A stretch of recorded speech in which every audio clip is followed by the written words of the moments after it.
जय हिंद दोस्तों। उम्मीद करता हूँ आप सब अच्छे होंगे। भाइयों, जैसे कि आपने थंबनेल में देखा होगा, इसमें हमने लिख रखा है कि रिकवरी बंद हो गई, अब पुलिस वाले रिकवरी करेंगे। तो भाइयों, इस वीडियो में आपको पूरे का पूरा जानकारी दूंगा इसमें क्या है, क्या होने वाला है, आगे मार्च में क्या होगा, कितने बदलाव आएंगे, किस प्रकार से रिकवरियाँ होंगी, सब कुछ जानकारी दूंगा। भाइयों, अगर चैनल पर नए हो तो सब्सक्राइब करके वीडियो को लाइक कर देना। भाइयों, आज इस वीडियो में हम एम रखते हैं 200 लाइक का। आप हमारे 200 लाइक का एम कंप्लीट करवा देंगे, हमें भरोसा है। और भाइयों, हम ऐसी ऐसी इन्फॉर्मेटिव वीडियो बनाते रहते हैं, तो भाइयों चैनल को सब्सक्राइब जरूर कर लेना और कमेंट में अपने शहर का नाम लिख देना, ताकि हम आपको बता सकें कि आपके शहर में रिकवरी एजेंट आ सकते हैं या नहीं आ सकते। बाकी हम अपनी लाइव स्ट्रीमिंग के द्वारा भी लोगों को जानकारी प्रोवाइड कराते हैं। अब हमारे नोटिफिकेशन ऑन कर लीजिएगा, बेल नोटिफिकेशन, ताकि जानकारी आप तक पहुंच सके। भाइयों, सबसे पहले तो हम जान लेते हैं कि ये रिकवरी वाले क्यों आकर परेशान करते हैं, इनका क्या कुछ रूल है, इनके बारे में क्या कुछ है। बाकी सारी बात है, सारा कुछ बताएंगे इस वीडियो के माध्यम से। भाइयों, सबसे पहले आपने कोई भी लोन ले रखा है, अनसिक्योर्ड लोन है, सिक्योर्ड लोन है, उसमें पुलिस का क्या रोल रह जाता है और पुलिस वाले कब आते हैं और उनका क्या कुछ महत्व है। आपने लोन लिया किसी एक एनबीएफसी कंपनी से, या आपने कोई क्रेडिट कार्ड लिया, या फिर आपने कोई सिक्योर्ड लोन लिया जो कि आपका मर्गेज लोन है, होम लोन है, या फिर गोल्ड लोन है। ये लोन हैं दो प्रकार के, एक सिक्योर्ड लोन, एक अनसिक्योर्ड लोन। हम पहले सिक्योर्ड लोन के बारे में बता देते हैं, उसके बाद अनसिक्योर्ड के बारे में बता देते हैं। उसके बाद जो सिक्योर्ड लोन है उसमें आपने कोई भी चीज़ ली है बैंक के द्वारा, आपने लिया बैंक से पैसा, एक आपने गाड़ी खरीदने के लिए, गाड़ी है आपकी 5 लाख की और बैंक ने आपको 5 लाख का ये लोन है आपको सेशन कर दिया और आपके अकाउंट में वो सीधा उनके अकाउंट में जाएंगे जहाँ से आप गाड़ी ले रहे हो। ठीक है भाइयों, जो आप नई गाड़ी लेते हो उसके लिए बता रहा हूँ। जैसे ही आप गाड़ी लेंगे तो वो गाड़ी वाले जो गाड़ी का पैसा होगा जाएगा सीधा सीधा कंपनी के पास, कंपनी वाले आपको गाड़ी दे देंगे। ठीक है, वो हो गया एक तरह का सिक्योर लोन, क्योंकि आपने कोई चीज़ गिरवी, बैंक की है ना, गाड़ी जो है अभी बैंक की है। तो उसमें बैंक वाले क्या करते हैं भाइयों, आप अपनी आरसी उठा कर देख लेना, आपकी आरसी के ऊपर साफ साफ लिखा होगा जिस कंपनी से आपने गाड़ी ले रखी है वो उस कंपनी की गाड़ी है, तो भैया वो सिक्योर लोन में आ जाती हैं। ऐसी चीज़ें मतलब होम लोन में भी यही है, मर्गेज में, गोल्ड लोन में भी यही है, आपने अपनी चीज़ गिरवी रख रखी है तो वो आपका लोन है सिक्योर लोन। उसमें क्या जवाबदारी बनती है, मान के चलो आपने एक किस्त बाउंस कर दी उसकी, या 2 किस्त बाउंस कर दी, या 3 किस्त बाउंस कर दी, मजबूरन बैंक को आपके खाते को एनपीए में डालना होता है। बिकॉज उनको खाते में जो आपका जो अकाउंट है वो उनको एनपीए में डालना उनका जो है मजबूरी होती है, क्योंकि कोई भी अकाउंट हो अगर उसके 3 महीने तक पेमेंट नहीं जाती तो बैंक को उसको नॉन परफॉर्मिंग एसेट में डालना पड़ता है।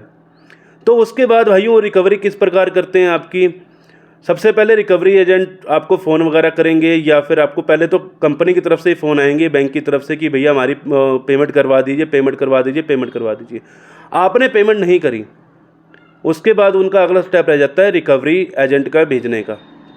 जो रिकवरी एजेंट आपके घर पर आते हैं उनका क्या महत्व रहता है इसके अंदर, वो ये कहेंगे सर आपकी ये जो गाड़ी की किस्त है इसको भर दीजिए, नहीं तो हम आपकी गाड़ी को लेकर जा रहे हैं। अगर आप इसके अंदर मना कर देते हो कि हम गाड़ी नहीं देंगे, तो भैया इसके अंदर रिकवरी वाले क्या करते हैं, बैंक में जाकर बैंक वाले आपका ऑर्डर लेके आते हैं, स्टे ऑर्डर, कि हाँ भैया ये जो गाड़ी है ये हमने इनको दे रखी है ईएमआई पे, लेकिन ये ईएमआई पे नहीं कर रहे। तो कोर्ट की तरफ से उनको एक लेटर तैयार किया जाता है कि आप अपनी रिकवरी करवा सकते हो पुलिस के द्वारा। तो उसमें ऐसा है, बहुत हर बारी ऐसा नहीं होता कि हर बारी पुलिस ही आएगी आपकी गाड़ी लेकिन जब आप कुछ आपके साथ भी कुछ हरकत हो जाती है या कोई दिक्कत हो जाती है, आप लोग ऐसे कहते हो, या फिर आप भी कई लोग हैं बदतमीजी करते हैं, तो फिर इसके अंदर वो पुलिस को इन्वॉल्व करते हैं। अब सेकंड रह जाता है जो फिर पुलिस वाले जो भी हैं आपकी गाड़ी, फिर सीधी सी बात है वो लेके जाते हैं, फिर आपकी गाड़ी को नीलाम कर देते हैं, बेच देते हैं, वो फिर बैंक की है, बैंक वाले वापस ले जाते हैं। इसलिए हम ये कहते हैं सिक्योर्ड लोन के जितने भी आप लोन लेते हैं सिक्योर्ड में, आप उनके पे कर दिया कीजिए। अगर आपके पास अभी पैसा नहीं है तो भैया टाइम टू टाइम आगे टाइम बढ़ाकर अपनी पेमेंट को क्लियर कर दें। अब हम कर लेते हैं अनसिक्योर्ड लोन में पुलिस का क्या रोल है। भाइयों, अनसिक्योर्ड लोन में पुलिस का क्या रोल है जानने के लिए सबसे पहले तो आज की डेट में जो अनसिक्योर्ड लोन है भाइयों, क्रेडिट कार्ड का लोन, आपका किसी NBFC कंपनी से लोन, किसी बैंक से लोन आपने ले रखा है। आज की डेट में लोग सुई से लेकर जहाज़ तक जो कुछ भी ले रहे हैं EMI पे ले रहे हैं। भाइयों, अगर आप कोई भी चीज़ EMI पे ले रहे हो, अगर आप सक्षम नहीं हो उसको पे करने में, भाइयों आज की डेट में आप कोई भी ऐप खोलते हैं, जैसे मान के चले कोई भी आपने ऐप खोली, उसके अंदर आपको कपड़े पसंद आए, आपने कपड़े खरीद लिए, आपने और चीज़ें खरीद ली, उसके अंदर आपको जूते पसंद आए, आपने जूते खरीद लिए, आपने अपना कहते हैं ना, आपने अपना मेंटेन करने के लिए अपने आप को आपने इतनी सारी चीज़ें, अभी आपकी सैलरी तो आनी है 2 तारीख को, और आपने जो क्रेडिट कार्ड का खर्चा कर रखा है, कम से कम नाना करते पिछले महीने आपने 12,000 रुपये खर्चा कर लिया और आपकी सैलरी आनी 18,000 रुपये, तो भैया 12,000 रुपये बैंक लेगा, नहीं तो फिर उसमें आप EMI भी बनवा सकते हैं। चलो ठीक है। अब आपके साथ क्या मजबूरी हुई है, जैसे मान के चले आपका एक किस्त बाउंस हुई, दूसरी किस्त बाउंस हुई, तीसरी किस्त बाउंस हुई, आपका जो केस होता है भाइयों सीधा थर्ड पार्टी एजेंट के पास भेजा जाता है। लेकिन इसमें पुलिस का क्या रोल है भाइयों? इसमें पुलिस का 1% भी कोई भी रोल नहीं रहता। क्यों? क्योंकि लोन की लेनदारी में पुलिस का कोई भी महत्व नहीं है। अनसिक्योर्ड लोन में अगर आपको जानना है इस चीज़ के लिए तो भाइयों उसको पूरे का पूरा वीडियो अंत तक देख लेना, ताकि आपको पता चल जाए कि पुलिस का इसमें क्यों महत्व नहीं रहता। भाइयों, जो अनसिक्योर्ड लोन है वो आपने किस प्रकार लिया? आपने वो लोन लिया है अपने पैन कार्ड के, आपका जो सिविल स्कोर था, सिविल के आधार पर आपने जो लोन लिया था उसमें आपको अच्छा सिविल स्कोर देखकर आपको लोन प्रोवाइड करवा दिया। आपकी सैलरी 12,000 रुपये है या आप 12,000 रुपये महीना कमा रहे हो, लेकिन आपको लोन मिल रहे हैं 40,000, 50,000, लाख, 2 लाख, 5 लाख के लोन आपको सेशन किए जा रहे हैं सिर्फ और सिर्फ आपके सिविल देखकर। ठीक है।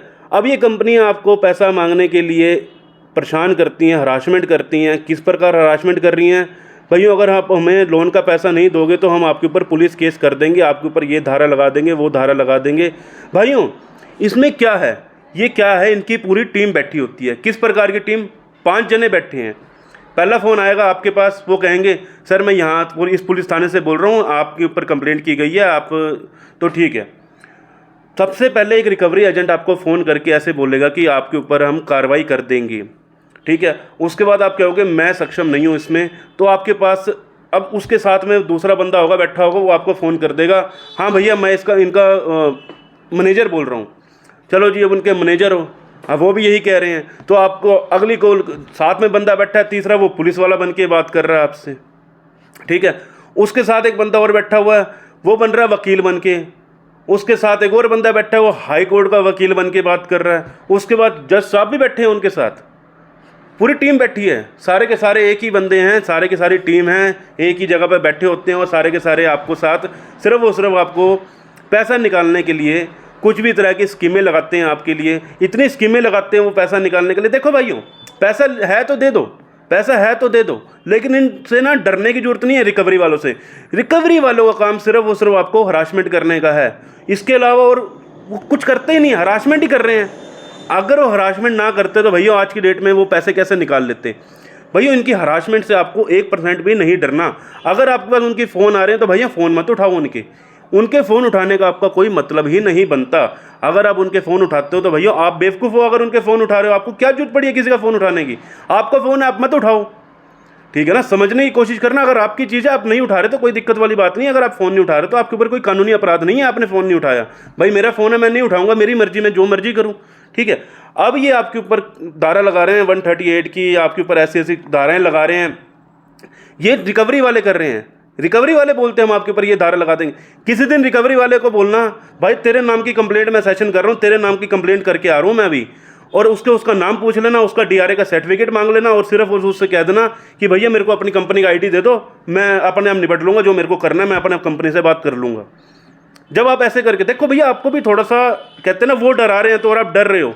आपको उनसे डरना नहीं है, आपको अपना डर उनके सामने नहीं दिखाना। जितना आप उनको अपना डर दिखाते हो ना भैया, उतना वो आपको और डराएंगे, इतना डराएंगे। एक बार किसी रिकवरी एजेंट से जरा इस प्रकार बात करना कि भैया अगर आपके पास अथॉरिटी है मेरी होम विजिट लेटर की, तो भैया मुझे होम विजिट लेटर दिखा दो। वो दिखाएंगे, ये लो जी, ये लो होम विजिट। भैया होम विजिट लेटर ऐसा नहीं होता, बैंक के द्वारा तैयार होता है, और होम विजिट लेटर ऐसे नहीं बनते कि हाँ भाई होम विजिट, कोई भी बैंक होम विजिट के लिए नहीं भेजता आपको। NBFC से कहीं से भी होम विजिट का लेटर नहीं आता, क्योंकि उनको अपने जो कस्टमर है, कस्टमर से अगर आप कंपनी को मेल कर दोगे कि मेरा को रिकवरी एजेंट परेशान कर रहे हैं, ऐसे परेशान कर रहे हैं, कंपनी वाले कह देंगे भैया हमारा कोई रिकवरी एजेंट आपके पास नहीं आया। वो थर्ड पार्टी हैं, थर्ड पार्टियाँ काम कर रही हैं अपने, क्या बोलते हैं इसको, अपने जो इनका मिलता है पैसा ऊपर से 10,000 के ऊपर, थोड़ी 1 लाख के ऊपर इनको जो मिल जाता है 10,000 रुपये, 15,000 रुपये, 20,000 रुपये, ये इस प्रकार काम करते हैं सारे के सारे भाइयों। तो ये रिकवरी वाले ना सिर्फ और सिर्फ आपको इतना पुलिस का नाम देकर डरा रहे हैं, कोर्ट का नाम देकर डरा रहे हैं, आपको नोटिस का नाम देकर डरा रहे हैं। आपके पास दिन भर में कई कंपनियां दिन भर में 50 मैसेज भेज देती हैं कि आपके पास ये लीगल नोटिस आपका आ गया, आपका ये लीगल नोटिस आ गया, आपका ये लीगल नोटिस आ गया। भाइयों अगर बैंक की ऑफिशियल ईमेल आईडी से कोई मेल आती है तो भाइयों उसकी तरफ एक बार ध्यान से देखना कि उसमें क्या लिखा हुआ। अगर आपके घर पर भी आ रही हैं भाइयों, लीगल डिमांड नोटिस है, लीगल नोटिस है, डिमांड नोटिस है, ऐसे ऐसे बहुत सारे नोटिस आ रहे हैं। आर्बिट्रेशन का नोटिस भी आता है भाइयों। अगर आर्बिट्रेशन का अगर मतलब नहीं समझते तो आर्बिट्रेशन का मतलब होता है मध्यस्थता। जैसे कि मान के चलो एक आप हो, एक बैंक है, आपको बुलाया जा रहा है एक थर्ड पर्सन जो कि बैंक की तरफ से ही हायर किया हुआ है। भाइयों आपको उसमें नहीं, आपको जाना, आपको नहीं जा सकते। मान के चलो आपके शहर से 200 किलोमीटर दूर आपके आर्बिट्रेशन आपके लिए लिखी गई है कि भैया यहाँ पर आपको आना पड़ेगा। भैया 200 किलोमीटर, भैया मेरे पास किस्त भरने के लिए पैसा है नहीं, मैं 200 किलोमीटर दूर कैसे जाऊँगा? तो भैया उसके ऊपर ऑब्जेक्शन लगवा दीजिए, तुरंत ही ऑब्जेक्शन लगवा दीजिए। ऑब्जेक्शन लगते ही आपके ऊपर कोई भी कार्रवाई नहीं होगी, अवार्ड पास कर देंगे, ये हो जाएगा वो हो जाएगा, किसी भी प्रकार का अवार्ड पास नहीं होता। तो भैया इसमें आपको डरने की जरूरत नहीं है। सिर्फ और सिर्फ एटलीस्ट बैंक वाले क्या करते हैं, अगर आर्बिट्रेशन करते भी हैं तो उसमें भी आपका जो सुझाव निकलता है वो भी निकलता तो सेटलमेंट का ही है। एटलीस्ट करनी उनको सेटलमेंट ही है। अगर आप पैसा नहीं दे रहे हो तो एटलीस्ट उनको सेटलमेंट ही करनी है, उसके अलावा और कुछ नहीं करेंगे। तो भाइयों मेरे को सिर्फ इस वीडियो में जानकारी देनी थी कि भैया कोई भी रिकवरी एजेंट से आपको नहीं डरना, कोई भी इसमें पुलिस इन्वॉल्व नहीं होती। अगर मैं इस प्रकार का थंबनेल ना लगाता, इस वीडियो तक ना पहुंच पाते, मुझे पता है बहुत से लोग हैं ऐसे बोलते हैं थंबनेल में क्या था और आपने क्या बताया। भैया थंबनेल में हमें इसी प्रकार ही लगाना पड़ता है ताकि आप एक बार जरा वीडियो पे तो आओ, वीडियो पे आके देखो सही हम क्या बता रहे हैं। क्योंकि बहुत से लोग परेशान हैं, पुलिस वाले आ रहे हैं, पुलिस वाले आएंगे, पुलिस लेके आएंगे। अरे भाई पुलिस का इसमें कोई रोल ही नहीं है, ऐसे कैसे पुलिस आ जाएगी? तो भाई इसमें डरने की जरूरत नहीं है। हमने एम रखा था अपना 200 लाइक का, उम्मीद करता हूँ 200 लाइक कंप्लीट करा दोगे इस वीडियो पे। मिलेंगे किसी और इन्फॉर्मेटिव वीडियो के साथ। जय हिंद, जय भारत।